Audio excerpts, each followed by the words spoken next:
নতুন ব্যবসা শুরু করার ক্ষেত্রে আমরা শুধু বড় ব্যবসায়ী খুঁজি। আসলে আমাদের মনটা সবসময় উপরের দিকে চলে। ছোট ব্যবসায় অনেক টাকা আছে, আমরা একবারও খুঁজে দেখি না, হাতের নাগালেই আছে। কিন্তু অনেক সময় লোক লজ্জার ভয়ে শুরু করতে পারি না।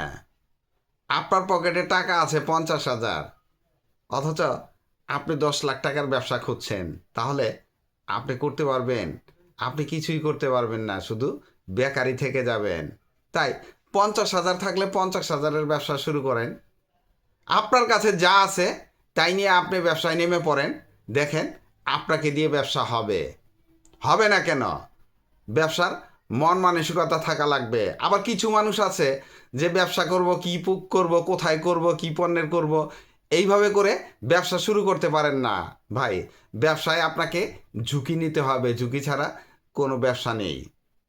তাই মন মানসিকতা আগে ঠিক করেন, তারপরে পুঁজি ইনভেস্ট করেন, তাহলে ব্যবসা আপনি করতে পারবেন। ব্যবসায় কখনো লস খাবেন না। 3টি ব্যবসা নিয়ে আজকে আলোচনা করব আপনাদের সাথে, আর এই প্রত্যেকটা ব্যবসায় আপনি সামান্য কিছু পুঁজি নিয়েই শুরু করতে পারবেন। চলুন জেনে আসি ব্যবসাগুলা কি। যেমন ঝালমুড়ির দোকান। আসলে ঝালমুড়ি বলতেই আমরা মনে করি একটা গামলা নিব, তারপরে ফুটপাতে বিক্রি করব। ব্যবসাটা এরকম না, আপনি ইউনিক কিছু করবেন। একটু ইউনিক কিছু যদি বিক্রি করেন, তাহলে আপনার দোকানে দেখবেন কাস্টমার লাইন দিয়ে ঝালমুড়ি খাচ্ছে। তবে সেক্ষেত্রে পুঁজি কিন্তু একটু বেশি লাগবে। ব্যবসাটা কেন করবেন? যেমন ঝালমুড়ি আমাদের দেশে প্রচুর চলে। ঝালমুড়িতে লাভ কিন্তু অনেক বেশি থাকে। তাছাড়া এই ব্যবসা করতে পুঁজি আহামরি লাগে না। দোকানের অ্যাডভান্স বাদ দিলে আপনি সামান্য কিছু পুঁজি নিলেই এই ব্যবসাটা শুরু করতে পারবেন। আর সবচেয়ে বড় কথা, এটা এক বেলার ব্যবসা। আপনি কোথায় করতে পারেন এই ব্যবসাটা? আগে জায়গা সিলেকশন করবেন। জায়গা ছাড়া কিন্তু আপনি ব্যবসা করে মজা পাবেন না। যেমন ব্যস্ততম এরিয়ায়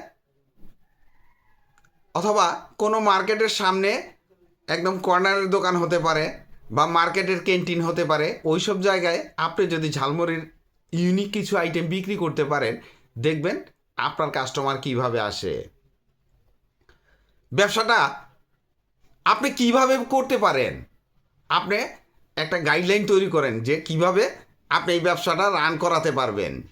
কারণ আপনার ব্যবসা আপনাকে এগিয়ে নিতে হবে, কেউ আপনাকে হেল্প করবে না।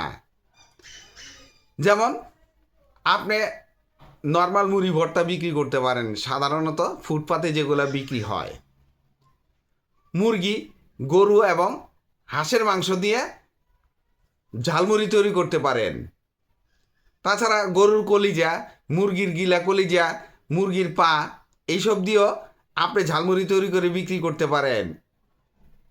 আর যদি খাবারের মান ভালো হয়, তাহলে দেখবেন আপনি কাস্টমার জায়গা দিতে পারবেন না। এক্ষেত্রে পুঁজি কত লাগতে পারে? দোকানের অগ্রিম এবং ভাড়া ছাড়া আপনি 30,000 টাকা পুঁজি হলেই আপনি এই ব্যবসাটা শুরু করতে পারেন। এক্ষেত্রে প্রফিট মার্জিন 50%-এর উপরে থাকার সম্ভাবনা অনেক বেশি। এরপরে আসবে চটপটি ও ফুচকার ব্যবসা। এই ব্যবসাটাও আপনি দোকান নিয়ে করবেন। বিভিন্নভাবে করা যায়।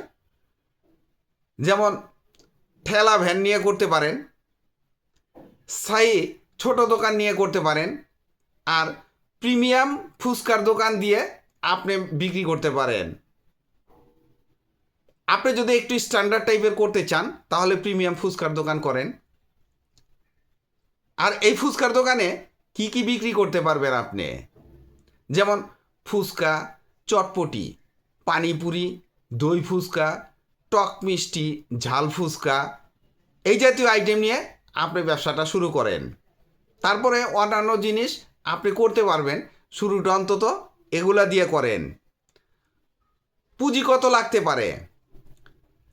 যেমন আপনি যখন দোকান নেবেন, দোকানের অ্যাডভান্স বাদ দিয়ে সর্বসাকুল্যে 1.5 থেকে 2 লাখ টাকা নিলেই আপনি এই ব্যবসাটা করতে পারবেন।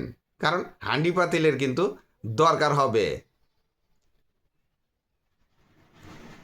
আপনি এই ব্যবসায় সফল কিভাবে হতে পারেন? চটপটির ব্যবসা রানিং করতে হলে চটপটির স্বাদই যথেষ্ট। 1 দিন, 2 দিন, 3 দিন, 5 দিন, 7 দিন এইভাবে করে আপনার কাস্টমার আসবে।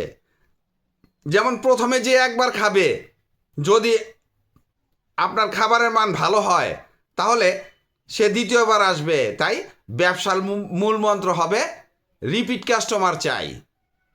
রিপিট কাস্টমার হলে আপনি ব্যবসায় সফল হতে পারবেন। কোথায় করা যেতে পারে? যেমন স্কুল কলেজের সামনে করতে পারেন, হাসপাতাল বা অফিস আদালতের সামনে করতে পারেন, পার্কের সামনে করতে পারেন। তাছাড়া আপনি কোনো মহল্লায় ব্যস্ততম রাস্তার সামনে দোকান দিয়ে করতে পারেন। আপনি যেভাবেই করেন, আপনার খাবারের মান যদি ভালো থাকে, কাস্টমার আপনাকে খুঁজে বের করতে বাধ্য। 3 নম্বরে থাকবে স্ন্যাক্সের ব্যবসা। স্ন্যাক্স যেমন আপনি একটি দোকান নিয়ে করবেন।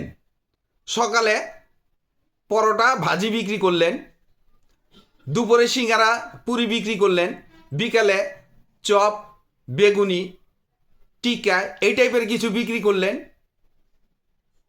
দেখবেন এই সমস্ত মালগুলা খুব ভালো চলে। বিশেষ করে মহল্লার দোকানে তো ভিড় লেগে থাকে। তাছাড়া আপনি ব্যস্ততম কোনো এলাকায় করতে পারেন, বাস স্ট্যান্ডে করতে পারেন, যে কোনো জায়গায় জায়গা সিলেক্ট করবেন আপনি। আর খাবারের মান ভালো থাকলে দেখবেন জমতে সময় লাগবে না। আর এই প্রত্যেকটা ব্যবসায় আপনি খুব সহজে করতে পারবেন, পূর্ব কোনো অভিজ্ঞতারও দরকার পড়বে না। ভিডিওটি ভালো লাগলে লাইক কমেন্ট শেয়ার দিয়ে পাশে থাকবেন, চ্যানেলটি সাবস্ক্রাইব করবেন এবং পাশে থাকা বেল আইকনটি প্রেস করে দিয়েন যেন পরবর্তী নতুন কোনো বিজনেস আইডিয়া আপলোড দেওয়ার সাথে সাথে আপনার মোবাইলে সর্বপ্রথম নোটিফিকেশন চলে যায়। আজকে এই পর্যন্তই।